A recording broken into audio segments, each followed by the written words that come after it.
Well, what was the key to the success of those 3 big touchdowns? Protection, first and foremost. They were bringing pressure on 2 of the 3. The one to bury on, they actually they sat back and played soft zone, and I think once that happened, they started just bringing pressure on most of the third downs. But I had time. I had time to move, and I knew where I'd be moving, kind of pre-snap, to make it all kind of develop and play out. And it's guys, the receivers being on the same page as me and being where I knew they were going to be. And it was really cool to see all those come together. Did you know Barryon was gone once he? Oh yeah, I mean, they thought as soon as he got past, I think, the safety, there's no one who's catching him. So that was really cool to see. Well, what kind of luxury is it for you to have these receivers who can get yards after the catch the way that Tavion did? Yeah, you need that. As if you want to have an electric offense, you got to have electric playmakers. And Tavion's got that ability to make moves and decide on moves before he even catches the ball, which is really, really cool. And Barryon just got that next level speed to just blow by people. And yeah, it's he can dunk all day for 300 yards. It's tough to, at least, but when you can throw for 300 and with only 18 completions, it's awesome. Well, obviously you guys have a really explosive big play offense. Where are you right now in terms of having the kind of offense that closes out a game, that drives it for a long time when you need to, puts it away? Yeah, I think we did a really good job on third down tonight, both in the pass game and the run game, and especially on that last drive, getting the first down when it needed to ice the game. But we just got to keep getting better, keep working. There's a lot of things we can improve on.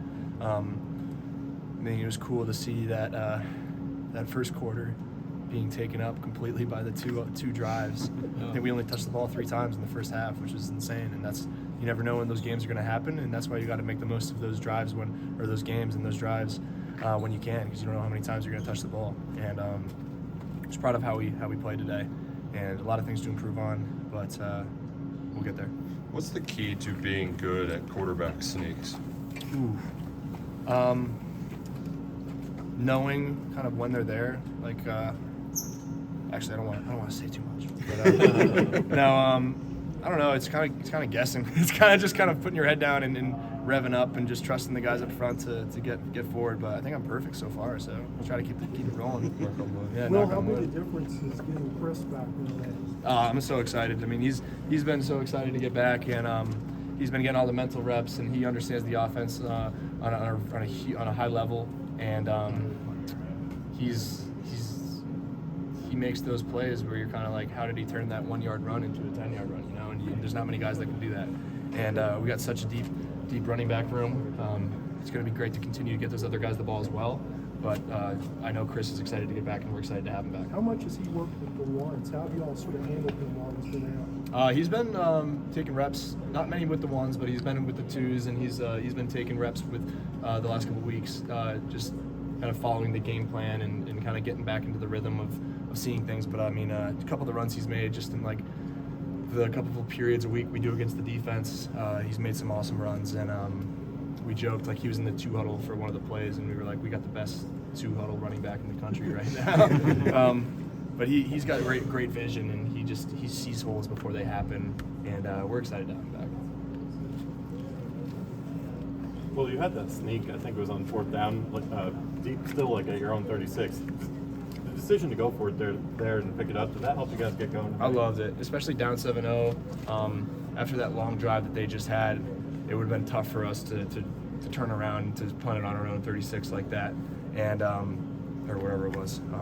Yeah, I think you're right. And that was close. It was a close one, but glad we were able to get it. And I did not think we were going to go for it, but it was cool to have Coach trust in us and to have us do that. And that's something we worked on a lot this week in that situation. So again, just practice coming to the game, working out.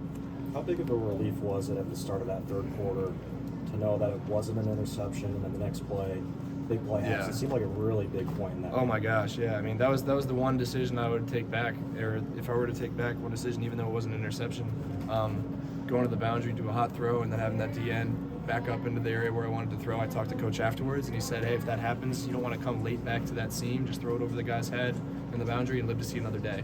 And there were a couple plays like that. At the end, there was a third down where I tried to tuck and run for the first because of how I saw the trailing guys, or the man coverage trailing with the motion across, because he was returning back inside. He was really far inside, like trailing him by 5 yards. So I thought it wasn't going to be Premier versus it, and didn't want to try to force anything or extend the play. So I tried to just extend it with my legs, but it ended up popping and being open, and I didn't even see it. And then talking to Coach Skang, and after he's seen that play been run so many times, how when someone's trailing like that so far behind, that can actually spook the DBs and it can pop easier underneath. But those are just learning experience that I got to kind of keep taking week in and week out. What's the balance like of having a quick internal clock whenever, you've been getting hit so often, but also having the patience to take the time to let those big plays develop? It's just feel. It's I think earlier in my career it was kind of like 1, 2, run. Whereas now it's kind of just like I know when I have time and when I don't, and I can feel when it's a assignment mistake and someone's on me, or if it's just a matter of their type of blitz they're running and I'm hot and there's going to be someone free running at me because of how we're scheming up the play. Those are just things that come with experience and get more reps at the quarterback position. Has His Tavion been parents are in town. He wants to go see them. has Tavion been as reliable as you expected him to be? coming Yeah. in? Oh, we know he was going to be a stud for us, and he's had some awesome games this year. We got to keep finding ways to get him the ball.